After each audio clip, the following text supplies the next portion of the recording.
There are few filmmakers more influential than Akira Kurosawa. His films like Seven Samurai and Rashomon are widely considered blueprints for entire genres. And yet there is one Kurosawa film that has received far less recognition than his period epics, while arguably having just as much influence. This is your favorite filmmaker's favorite movie, High and Low. もしもし、Gondoですが。 Sometimes when you're a film nerd and you've gone to Cinematechs and bought DVDs and Blu-rays and VHSs for a long time in your life, you think, oh, I've seen it all. But High and Low by Kurosawa to me is like the perfect entertainment film. One of the great films ever made by one of the great filmmakers ever made, Akira Kurosawa, a Japanese filmmaker. Made in 1963, High and Low stands out in Kurosawa's oeuvre.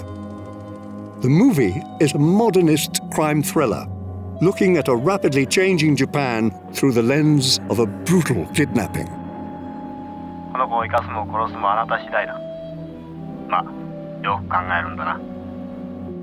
Over the course of little more than 2 hours, High and Low created a new high watermark for crime procedurals, revolutionizing the genre as much as Seven Samurai did for the action epic. The film's power begins with its inimitable screenplay, written by Kurosawa, Hideo Oguni, Eijirō Hisaita, and Ryūzō Kikushima. Also adapted from the 1959 book King's Ransom by Evan Hunter. The film follows a wealthy businessman whose chauffeur's son is mistakenly kidnapped instead of his own, forcing him to decide whether or not to pay an astronomical ransom. 3000万っていうのは全く桁外れです。その点から考えても犯人は途方もない奴らしい。精神異常者かもしれません。間違いだってことはすぐ分かる。運転手のこと分かったらゆすりの種はな、返してくるさ。しかしこんなことする奴は許せ。韓国にぶち込んでやる。 Kurosawa wasn't a big fan of the novel, but he found himself fascinated with the idea of kidnapping and what would push someone to commit such a crime. As such, the screenplay examines the larger social and economic trends in Japan in the 1960s as a motive for the kidnapper, turning the pulpy plot into a more profound commentary on class hierarchy. Bong Joon-ho explains. The Japanese title is Heaven and Hell. On the top of the hill is a rich guy, and in the bottom there is the criminal kind of structure. It's basically the same in Parasite, but with more layers. The class commentary makes the film's villain much more complex than most crime movie antagonists before it. それにね、幸福な人間を不幸にするっていうことは不幸な人間にとってなかなか面白いことなんですよ。君はそんなに不幸だったのかね。 Director Takashi Miike describes what makes this approach so captivating. The kidnapper is human and therefore makes mistakes and commits some crimes. Instead of demonizing him, Kurosawa ends up saying that the man was just trying to live, and we don't know the reason why he did this, and that's it. The film's title and themes of duality also inform its unique structure.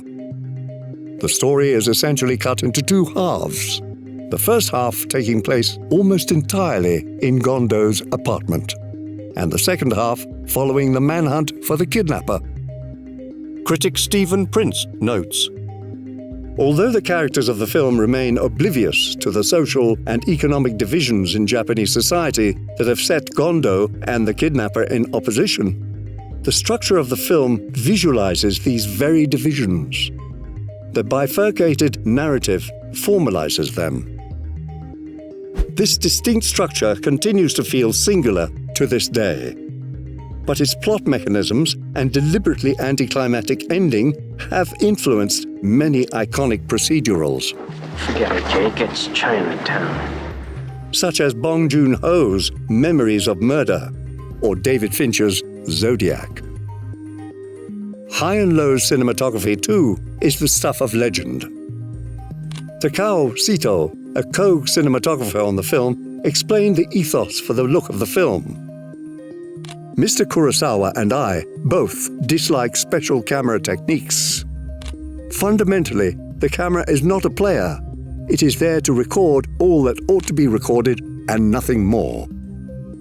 This cinematography philosophy has influenced a long line of thriller filmmakers. Take, for example, David Fincher's description of the camera movement in Panic Room. It's so personality-free. I think there's something about that that's Terminator-like. There's no one there. There's no one pushing a dolly. There's no one pulling focus. But while the film's Toho scope widescreen cinematography is designed to go unnoticed, it is also visually striking. Director Chris Weitz argues, at the height of his abilities, Kurosawa used every tool at his disposal to tell a story, so his average film is not only gripping and psychologically intense, but also beautifully shot. The film's look both borrows from the noir films of the 40s and 50s, while also offering something more modern, creating a template that neo-noirs would use for years to come. It feels modern, but there's a last section of it when it goes into the low of the city with the drug addicts and this sort of thing. You really feel you're going into a kind of Bosch painting in a way. The look of the film's iconic final scene has had an especially long shadow.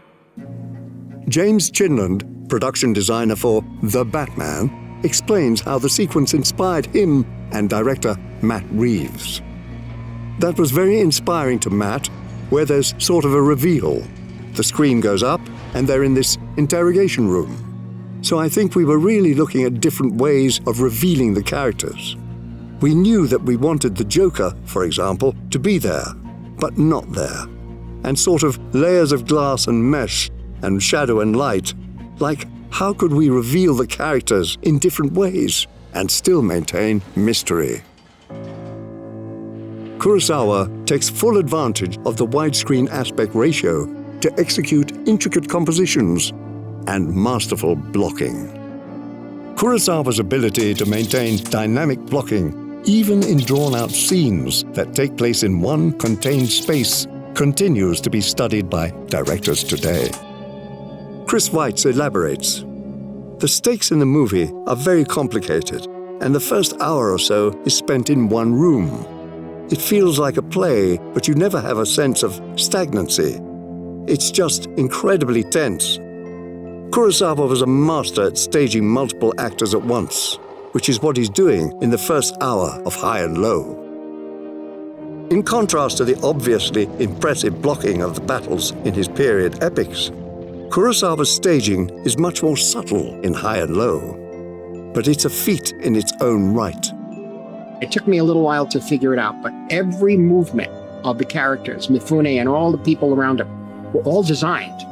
Everything was blocked in very precise form, so you get a very modern impression as you're watching the picture in that wide screen, black and white. It is safe to say that Kurosawa's impact on the film industry is nearly second to none. And High and Low shows us a filmmaker at the top of his craft, pushing himself into new territory. That is something we can all learn from. Are you also inspired by High and Low? Get started on your own movie with StudioBinder's pre-production services, including everything from scheduling to storyboarding software. Goodbye for now. We hope you find what you're searching for.